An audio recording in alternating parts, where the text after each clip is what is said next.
আপনারা তো জানেন গতকাল প্লাস আজকের কিছু অংশ রাস পূর্ণিমা অনুষ্ঠান ছিল। অনুষ্ঠানে ব্যাপক লোকের সমাগম ছিল এবং আমাদের পুলিশের বিভিন্ন ট্রানজিট পয়েন্টে নিরাপত্তা ডিউটি ছিল। এই নূর হোসেন নামে যে লোকটা, এর বাড়ি ছিল ভুটিয়াঘাটায়। এর একই গ্রামের একই লোক এখানে হোটেল আছে, ভাতের হোটেল, তাকে হেল্প করার জন্য আসছিল।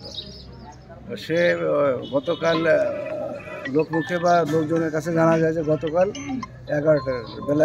সকাল 11টার সময় সে তার টয়লেটে যাওয়ার কথা বলে ওই হোটেল মালিকের কাছ থেকে 10টা টাকা নিয়ে টয়লেট করতে আসে। সে আর ফিরে যায়নি। পরবর্তীতে তারা বিভিন্ন জায়গায় খোঁজাখুঁজি করে তাকে পায় নাই।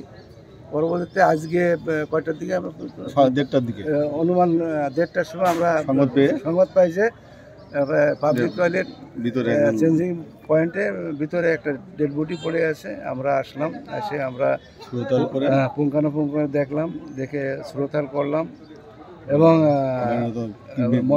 মৃত্যুর যে সঠিক কারণ নির্ণয়ের জন্য আমরা লাশ ময়নাতদন্তের জন্য পটুয়াখালী জেনারেল হাসপাতাল মর্গে আমরা প্রেরণ করি। পরবর্তী আইনগত ব্যবস্থা গ্রহণ করা হবে। কত ঘন্টা পর আসলে লাশটা উদ্ধার হয়েছে? এখন যে মারা গেছে কখন, এটা তো বলতে পারবো না। এটা ডাক্তার নির্ধারণ লিখে দেবে যে এটা সে ওর ভাষ্য অনুযায়ী যা বোঝা যায় যে ও টয়লেট করার জন্য ওই হোটেলের কাছে 10 টাকা নিয়ে আসছিল। ওর হাতে পাশে 10 টাকা পাওয়া গেছে।